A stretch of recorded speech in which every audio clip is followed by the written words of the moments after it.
Hi friends, నేను మీ మహా. ఏమిటి గజిబిజి గందరగోళం? ఏం జరుగుతుంది ఇక్కడ అనుకుంటున్నారా? ఇల్లు బీకి పందిరి వేయటం అంటారే, అలా ఉందండి ఇప్పుడు మా ఇంటి పరిస్థితి. ఎందుకంటే ఈరోజు నేను హౌస్ క్లీనింగ్ చేస్తున్నాను ఫ్రెండ్స్. అంటే ఇది నేను హౌస్ క్లీనింగ్ చేసినప్పటి వీడియో అండి. రోజు ఊడ్చినా తుడిచినా ఎంత క్లీన్ చేసినా డీప్ క్లీనింగ్ అనగానే ఎక్కడి నుంచి వస్తుందో కానీ మూల మూల నుంచి కూడా వచ్చేసిందండి. నేను ఈ షెల్ఫ్లన్నీ ఖాళీ చేసి ఎక్కువగా న్యూస్ పేపర్లే వేస్తూ ఉంటాను.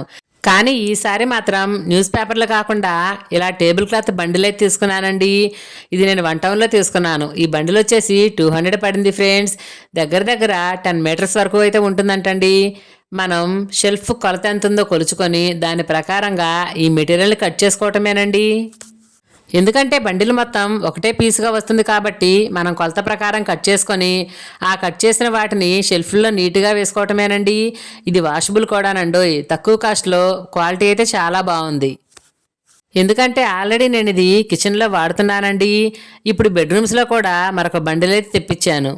ఎంత చేసినా తరగని పని ఏదైనా ఉంది అంటే అది ఇంటి పనేనండి బాబు. హౌస్ క్లీనింగ్ ఎంత క్లీన్ చేసినప్పటికీ డీప్ క్లీనింగ్ అనేసరికి అన్నీ తీసి దులిపి మళ్ళీ అన్నీ ఎక్కడెక్కడ నీట్గా సర్దేయాలి కదా.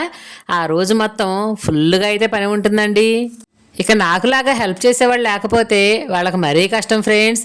అదేంటక్కోయ్, నీ హెల్ప్ చేసేవాళ్ళు లేరా అంటారేమో. ఉన్నారులేండి, 2 ఉన్నారు. చూపిస్తాను ఆగండి కొంచెం సేపట్లో. ఇలా ఇల్లు సర్దేటప్పుడు మాత్రమే అబ్బో చాలా చీరలు ఉన్నాయే అనిపిస్తుందండి. అంతేకాదు మళ్ళీ పండగ వరకు ఇక చీరలు కొనకూడదు అనిపిస్తుంది. కానీ మళ్ళీ ఏదైనా ఫంక్షన్లు రాగానే కొత్త చీర కొనుక్కోవాలనైతే ఖచ్చితంగా అనిపిస్తుంది కదా ఫ్రెండ్స్. ఈ మెటీరియల్ని ఇలా కొలత ప్రకారం కట్ చేసి షెల్ఫ్లో వేసిన తర్వాత షెల్ఫ్లు అయితే చాలా నీట్గా ఉన్నాయనిపించిందండి నాకు.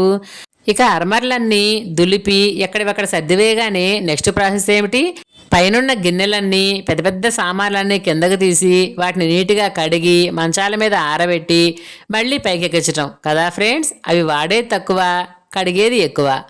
మేము చిన్నపిల్లలప్పుడైతే ఎక్కువగా అటకలు ఉండేవండి. ఇప్పుడు అటకలు లేవు కాబట్టి అన్ని కబ్బోర్డ్లోనే పెడుతున్నాంలేండి.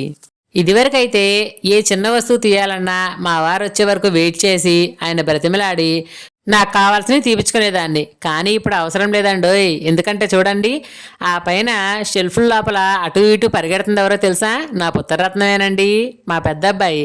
వీడియో తీస్తున్నాడని బట్టలు బాగా లేవని డోర్లు వేసుకుంటున్నాడండి.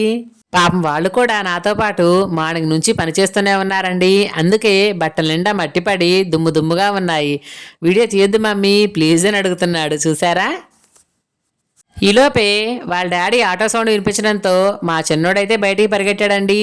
ఎందుకంటే వాళ్ళ డాడీని లోపలికి తీసుకొచ్చి వాళ్ళు చేసిన పనంతా చూపించి వాళ్ళ డాడీ శభాషని మెచ్చుకోవాలంట. చూడండి, వాళ్ళ డాడీ నేను తర్వాత పెడతానులేమ్మా అక్కడ పెట్టన్నా కూడా వద్దు డాడీ నేనే తీసుకువెళ్తాను అంటూ ఒక్కొక్కసారికి 2 తీసుకువెళ్ళి మొత్తం అయితే బయట పెడుతున్నాడండి. ఇక ఇక్కడ నుంచి వాటన్నిటిని నీట్గా కడగటం, ఆరబెట్టడం, తొడవటం, మళ్ళీ మూతలు పెట్టి ఎక్కడొక్కడ సర్దేయటం అయితే నా పనండి.